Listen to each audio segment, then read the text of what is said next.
Halo, selamat malam semuanya. Malam hari ini kita masuk ke dalam pertemuan keempat di mata kuliah Manajemen Risiko.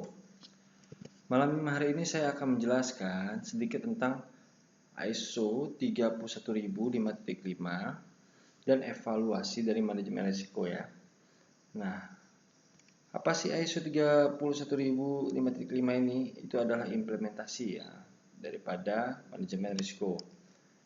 Nah, isinya adalah organisasi hendaknya menerapkan kerangka kerja manajemen risiko dengan pertama menyusun suatu rencana penerapannya ya.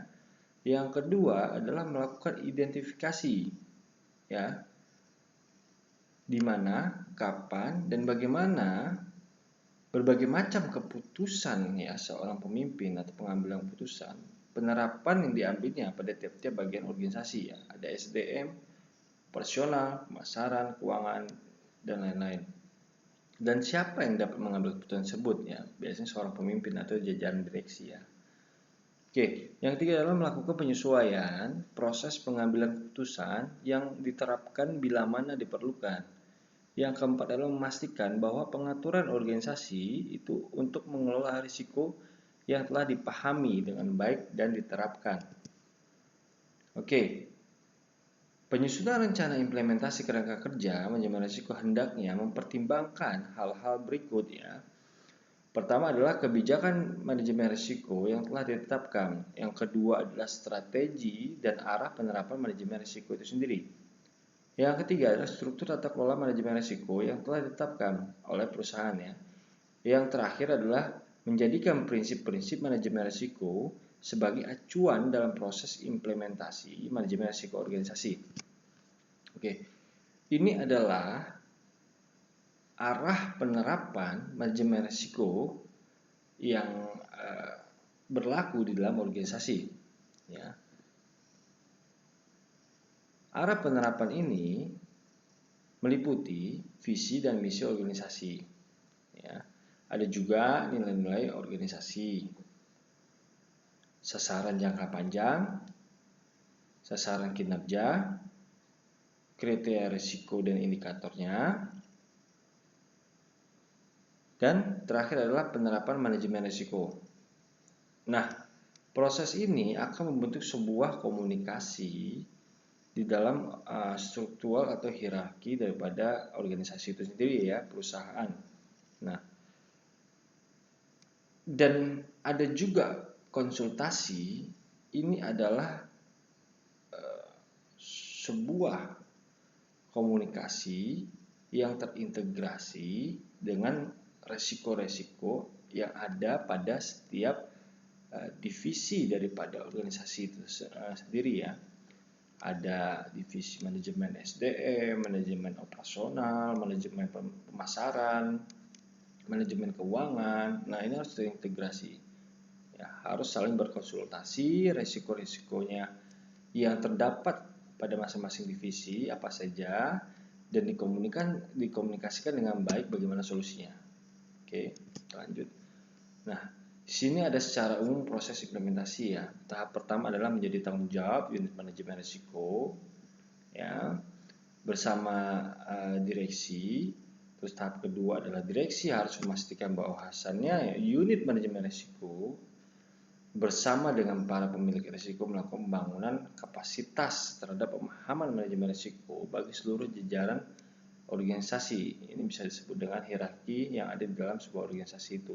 Jadi harus sepemahaman dulu dalam menghadapi risiko-risiko yang ada yang akan timbul. Nah, tahap ketiga adalah direksi harus memastikan bahwa para pemilik risiko perlu ya dibantu oleh unit manajemen risiko ya untuk melakukan integrasi di mana manajemen risiko pada proses bisnis yang menjadi tanggung jawabnya.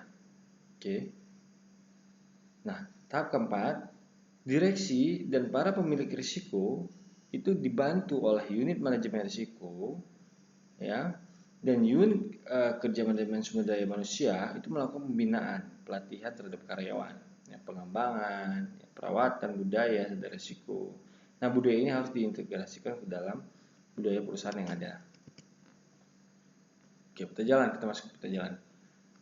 Perlu kita pahami, untuk manajemen risiko adalah suatu proses yang berkelanjutan ya. Perlu ditekankan ya. Jadi bukan proyek yang ada titik mulai dan titik akhirnya. Nah, ini adalah contoh dari peta jalan manajemen risiko ya. Ada kegiatan, ada keluaran, adalah hasil ya.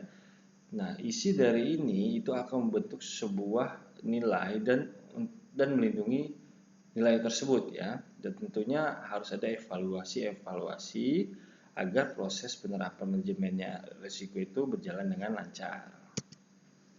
Oke, kita masuk ke dalam evaluasi manajemen risiko. Nah, sesuai dengan gambaran peta jalan, evaluasi harus dilakukan secara berkala ya.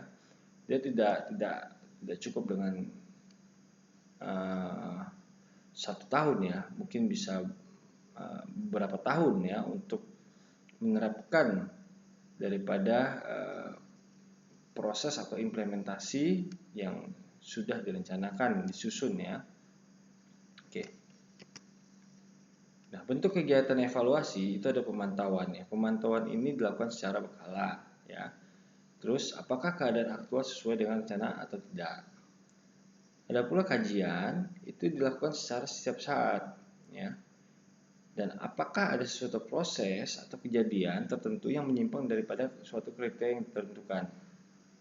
Asesmen penilaian ya, memberikan jaminan yang wajar kepada direksi dan dewan komisaris serta pemangku kepentingan lain yang terkait.